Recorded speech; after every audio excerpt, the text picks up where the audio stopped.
ठाकरे बंधू महापालिका निवडणुका एकत्र लढणार। मुंबई, ठाणे, नाशिक, कल्याण, डोंबिवलीसह नाशिक महापालिकेवर ठाकरे बंधूंची सत्ता येणार। संजय राऊतांकडून युतीची पुष्टी। ठाकरे बंधूंनी एकतरी महापालिका जिंकून दाखवावी, फक्त तोंडाच्या वाफा घालून काही उपयोग नाही, मंत्री गिरीश महाजनांनी डिवचलं।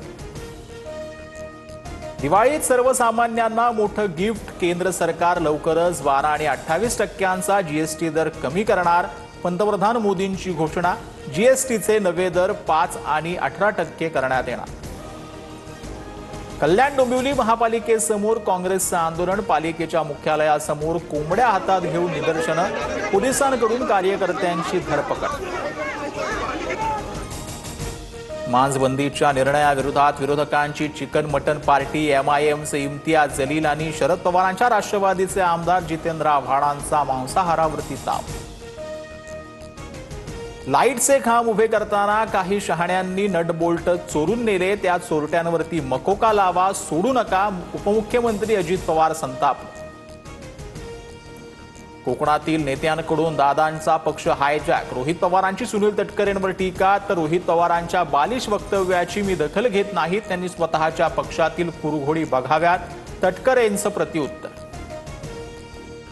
मुख्यमंत्री फडणवीसांसह शिंदे आणि अजितदादा 21 ऑगस्टला दिल्लीला जाण्याची शक्यता। उपराष्ट्रपती पदाच्या उमेदवाराचा अर्ज दाखल करण्यासाठी दिल्ली दौरा, सूत्रांची माहिती।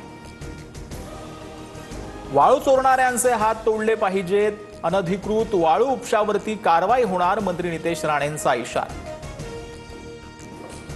2019 मध्ये महाजनांच्या सांगण्यावरून सीमा हिरेंना मदत केली, मात्र विधानसभेत माझ्या बदनामीचा प्रयत्न। सुधाकर बडगुजरांचा महाजनांसमोरच हिरेंवर निशाणा, तर दोघांमध्ये कुठलाही वाद नाही, सगळं सुरळीत होईल, महाजनांकडून स्पष्ट। एकनाथ खडसेंचे जावाई प्रांजल खेवलकरांविरोधात आणखी एक गुन्हा दाखल। महिलेचा चोरून आक्षेपार्ह व्हिडिओ काढून चुकीचा वापर केल्याचा ठपका। महिलेच्या तक्रारीनंतर सायबर पोलिसांकडून गुन्ह्याची नोंद। विदर्भात मुसळधार पावसानं जनजीवन विस्कळीत। अमरावतीच्या चांदूर बाजार तालुक्यात ढगफुटी, अनेक गावांना पुराचा वेढा, तर नागपूर, वर्धा, वाशिम, यवतमाळ, बुलढाण्यात वीज पडण्याचा इशारा। मराठवाड्यात पावसाचा कहर। छत्रपती संभाजीनगर, जालना, लातूरसह धाराशिवमध्ये नदी नाल्यांना पूर। शेती पिकांचं मोठं नुकसान, तर धुळे जिल्ह्याला पावसाचा रेड अलर्ट जारी। हवामान विभागाकडून रायगड जिल्ह्यासाठी उद्या रेड अलर्ट। मुसळधार पावसाचा इशारा, तर चिपळूणमध्ये मागील 5 तासांपासून पावसाचा जोर कायम। भारत अणुहल्ल्याच्या धमक्या सहन करणार नाही। लाल किल्ल्यावरून पंतप्रधान मोदींचं पाकिस्तानला सडेतोड उत्तर, तर रक्त आणि पाणी सोबत वाहणार नाही।